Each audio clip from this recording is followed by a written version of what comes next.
أعوذ بالله من الشيطان الرجيم. بسم الله الرحمن الرحيم.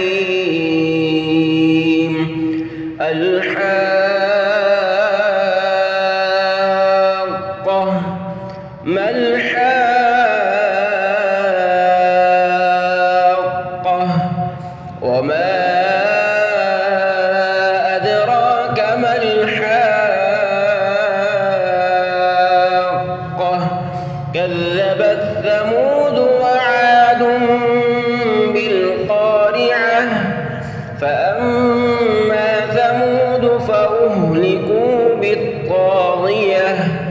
وأما عاد فأهلكوا بريح صرصر عاتية سخرها عليهم 7 ليال و8 أيام حسوما فترى القوم فيها صرعى كأنهم أعجاز نخل خاوية فهل ترى لهم من باقية وجاء فرعون ومن قبله والمؤتفكات بالخاطئة فعصوا رسول ربهم فأخذهم أخذة رابية إنا لما طغى الماء حملناكم في الجارية لنجعلها لكم تذكرة وتعيها أذن واعية فإذا نفخ في الصور نفخة واحدة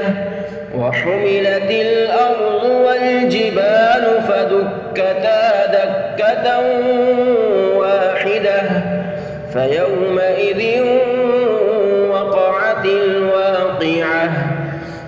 وانشقت السماء فهي يومئذ واهية والملك على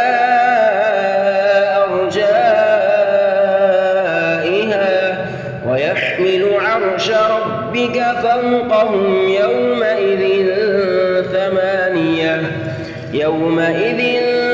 تعرضون لا تخفى منكم خافية فأما من أوتي كتابه بيمينه فيقول هاؤم اقرءوا كتابيه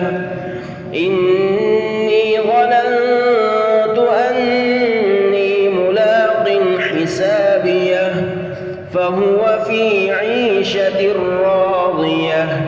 في جنة عالية قطوفها دانية كلوا واشربوا هنيئا بما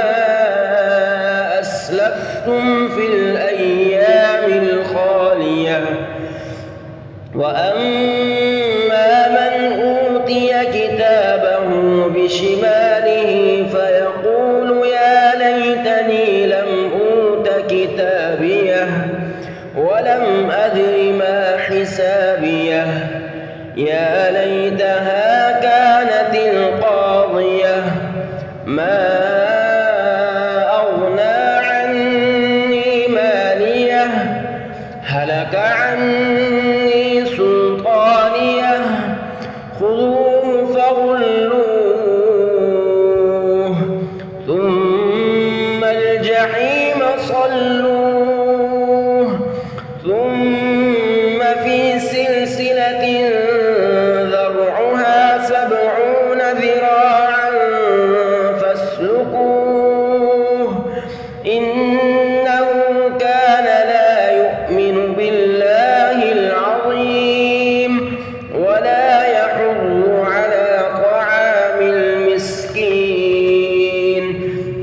فليس له اليوم هاهنا حميم ولا طعام إلا من غسلين لا يأكله إلا الخاطئون فلا أقسم بما تبصرون وما لا تبصرون